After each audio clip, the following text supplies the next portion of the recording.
সাধারণ মানুষকে হোমিওপ্যাথি সম্বন্ধে অবগত করার জন্য আরেকটি নতুন কেস আপনাদের দেখাচ্ছি বন্ধুরা। এই যে ভদ্রলোককে দেখছেন, ওনার নাম হচ্ছে মনোরঞ্জন ঘোষ। ওনার এজ হচ্ছে 63। উনি আজ থেকে 12-13 দিন আগে আমার কাছে এসছে। ওনার যে প্রবলেমটা নিয়ে, সেটা হচ্ছে ওনার ক্রনিক অ্যালার্জিক কাফ।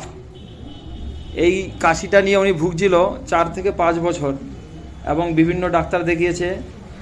ওই যখন ওষুধ খায় তখন ভালো থাকে, কিন্তু কিওর কখনো হচ্ছিল না পুরোপুরি। আর ওনার প্রবলেম ছিল হচ্ছে একটুতেই ঠান্ডা সর্দি কাশি লাগা। এই সমস্যাগুলো নিয়েও 4-5 বছর ধরে ভুগছে। আর ঘন ঘন হাঁচি, পোস্টেড এনলার্জটা ওনার 13 থেকে 14 বছর, এগুলো নিয়েও ভুগছে। তা ওনাকে আমি এই সমস্ত সিমটম দেখে ওনাকে আমি মেডোরিনাম 0/1 দিয়েছি। কি কি সিমটমসের উপর আমি ওনাকে দিয়েছি মেডোরিনাম 0/1, সেগুলো আমি আপনাদের বুঝিয়ে দিচ্ছি। তারপরে পেশেন্টের মুখ থেকে আপনাদের শোনাবো উনি কেমন আছে। তা ওনার পার্সোনাল হিস্ট্রিতে ছিল ওপেন হার্ট সার্জারি এবং হাইপার টেনশনের পেশেন্ট উনি। আর ওনার ফ্যামিলি হিস্ট্রিতে ছিল ওনার বাবার ছিল লাং ক্যান্সার, আর মায়ের ছিল ব্রেন স্ট্রোক ছিল, আর বাবার ছিল সুগার ছিল, হাইপার টেনশন ছিল যেটা হাই প্রেশার, আর ওনার বোনের ছিল ইউটেরাইন ক্যান্সার ছিল, আর হচ্ছে ওনার মায়ের দিক দিয়ে ছিল হার্টের প্রবলেম ছিল, আর হচ্ছে উনি হচ্ছে হট পেশেন্ট। একটুতেই মানে গরম সহ্য করতে পারে না, ওনার প্রচণ্ড গরম। আর উনি খেতে ভালোবাসে হচ্ছে মাংস খেতে ভালোবাসে, মিষ্টি খেতে খুব পছন্দ, টক খেতে ভালোবাসে, লবণ খেতে ভালোবাসে, আর আইসক্রিম কোল্ড ড্রিঙ্কস এগুলো খেতে খুব পছন্দ। আর জল পিপাসা আছে খুব। আর ওনার ওয়ার্ডস আছে বিভিন্ন শরীরের মধ্যে, বিভিন্ন জায়গায় ওয়ার্ডস রয়েছে। আর হচ্ছে ওনার যেটা মাইন্ড আমি পেয়েছি, উনি একটুতেই রেগে যায়, ইরিটেবল নেচার আছে, কিন্তু আবার একটুই বুঝালে আবার সান্ত্বনা দিলে আবার রাগটা কমে যায়।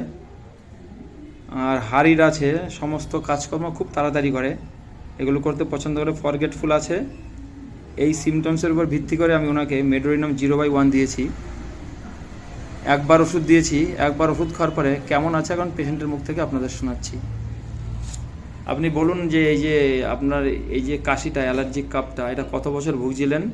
হ্যাঁ, আমার এই কাশিটা 4-5 বছর কন্টিনিউ চলছে। একটু মানে ঠান্ডা লাগলে, বৃষ্টি টিষ্টি হলে সাথে সাথে কাশি শুরু হয়। খুব কষ্ট দিচ্ছিল আপনাকে প্রবলেম? অনেক কষ্ট দিচ্ছিল। এর আগে তো ডাক্তার দেখিয়েছিলেন? হ্যাঁ, আমি অনেক ডাক্তার দেখিয়েছি। হ্যাঁ, কাপ সিরাপও দিয়েছে, কিন্তু ওই খেলে সাময়িক উপশমের জন্য। আচ্ছা, এই যে আমার ওষুধ দিলাম আমি একবার, এই ওষুধটা খেলেন সকালবেলা তো একবার করে 1 মুটকি করে, তাই তো? 1 মুটকি করে 5 ml করে খেতে দিয়েছি। তা খাওয়ার পরে এখন কেমন আছেন আপনি? এখন ভালো আছে, খুব ভালো আছে। হোমিওপ্যাথির মেইন মোটো হচ্ছে treat the patient not the disease. আমরা রোগের চিকিৎসা করি না, রোগীর চিকিৎসা করি। আর হোমিওপ্যাথিতে হচ্ছে একটা ওষুধে সমস্ত রোগ সারবে। আপনি যদি 10টা রোগ নিয়ে আসেন, একটা ওষুধেই আপনার সমস্ত রোগ সারবে। এটা হলো হোমিওপ্যাথির নিয়ম, এটা হলো হোমিওপ্যাথির প্রিন্সিপাল। কিন্তু এইটা সবাই মেনে চলে না। এইটা যদি মেনে না চলা হয় তাহলে কখনো ক্রনিক ডিজিজ কিওর করা যায় না। ঠিক আছে? এই ভিডিওটা করার আপনি যে পারমিশন দিয়েছেন, এর জন্য আপনাকে অনেক অনেক ধন্যবাদ।